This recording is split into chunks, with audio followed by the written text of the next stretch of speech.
আমার প্রিয় ছাত্রছাত্রী, দেখো আজ তোমাদের আমি তৃতীয় অধ্যায়ের মৌলিক যৌগিক ও মিশ্র পদার্থ নিয়ে পরিবেশের যে সাবজেক্টটা আছে সেই জায়গা থেকে কিছু শর্ট কোশ্চেন নিয়ে আলোচনা করছি।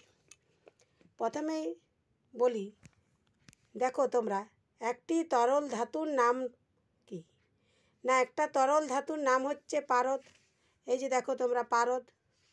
তারপর একটি উজ্জ্বল অধাতুর নাম হলো কি না হিরে। সবচেয়ে ভারী অধাতু কোনটি? আয়োডিন। সবচেয়ে হালকা ধাতু কোনটি? লিথিয়াম।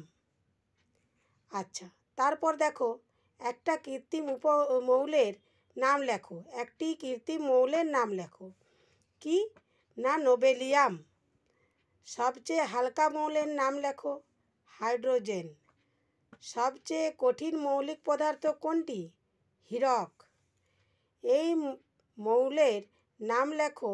একটি মৌলের নাম লেখো যার মধ্যে ধাতু ও অধাতু উভয়েই গুণ বর্তমান। কি না আর্সেনিক। তারপর দেখো তোমরা একটি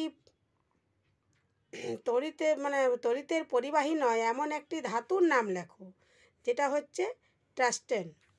এরপর দেখো তোমরা এদিকে একটি গ্যাসীয় যৌগের নাম লেখো। Hydrogen sulphide. একটি তরল যৌগের নাম লেখো। জল। তোমরা জানো তরল যৌগ জল। আচ্ছা, তারপর দেখো খাদ্য লবণের সংকেত কি? NaCl। এটা হচ্ছে খাদ্য লবণের সংকেত। আচ্ছা, সালফার ডাইঅক্সাইড ও ম্যাগনেসিয়াম অক্সাইডের সংকেত কি?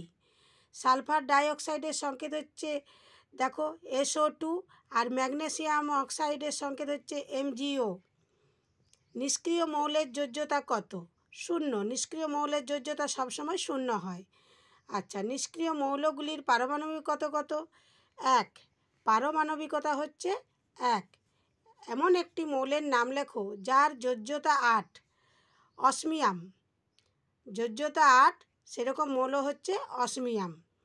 আচ্ছা, একাধিক যোজ্যতা আছে এরূপ একটি মৌলের নাম হলো নাইট্রোজেন।